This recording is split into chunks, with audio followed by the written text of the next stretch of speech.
इतिहास की पुस्तक दूसरा भाग अध्याय 21। इतिहास की पुस्तक दूसरा भाग अध्याय 21। निदान यहोशापात अपने पुरखाओं के संग सो गया और उसको उसके पुरखाओं के बीच दाऊदपुर में मिट्टी दी गई, और उसका पुत्र यहोराम उसके स्थान पर राज्य करने लगा। इसके भाई जो यहोशापात के पुत्र थे ये थे, अर्थात अजर्याह, यहीएल, जकर्याह, अजर्याह, मिकाएल और शपत्याह। ये सब इस्राएल के राजा यहोशापात के पुत्र थे, और उनके पिता ने उन्हें चांदी, सोना और अनमोल वस्तुएं और बड़े बड़े दान और यहूदा में गढ़वाले नगर दिए थे। परंतु यहोराम को उसने राज्य दिया, क्योंकि वह जेठा था। जब यहोराम अपने पिता के राज्य पर नियुक्त हुआ और बलवंत भी हो गया, तब उसने अब सब भाइयों को और इस्राएल के कुछ हाकिमों को भी तलवार से घात किया। जब यहोराम राजा हुआ तब वह 32 वर्ष का था, और वह 8 वर्ष तक यरूशलेम में राज्य करता रहा।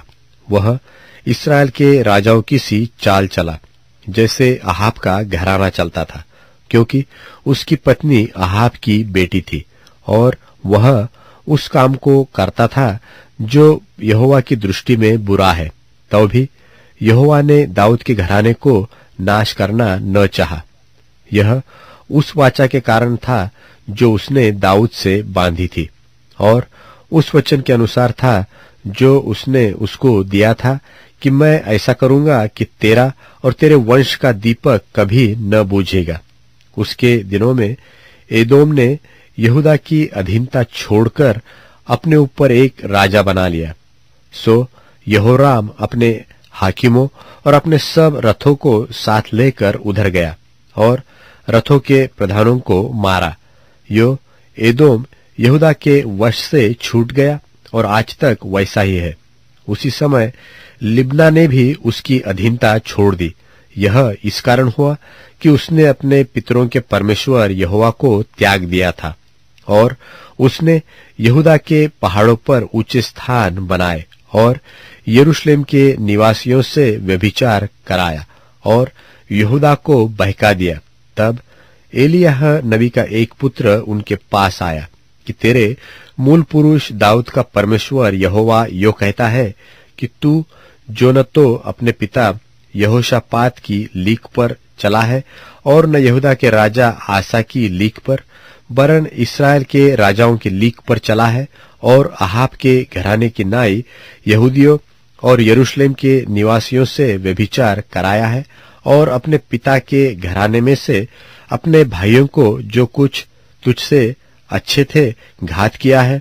इस कारण यहोवा तेरी प्रजा, पुत्रों, स्त्रियों और सारी संपत्ति को बड़ी मार से मारेगा, और तू अतड़ियों के रोग से बहुत पीड़ित हो जाएगा, यहाँ तक कि उस रोग के कारण तेरी अतड़ियां प्रतिदिन निकलती जाएगी।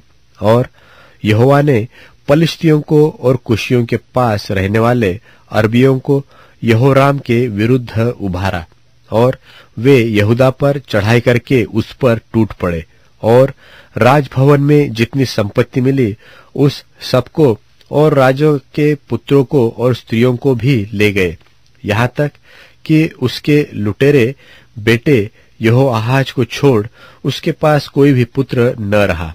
इन सब के बाद यहोवा ने उसे अतड़ियों के असाध्य रोग से पीड़ित कर दिया, और कुछ समय के बाद अर्थात 2 वर्ष के अंत में उस रोग के कारण उसकी अतड़ियां निकल पड़ी और वह अत्यंत पीड़ित होकर मर गया। और उसकी प्रजा ने जैसे उसके पुरखाओं के लिए सुगंध द्रव्य जलाया था, वैसा उसके लिए कुछ न जलाया।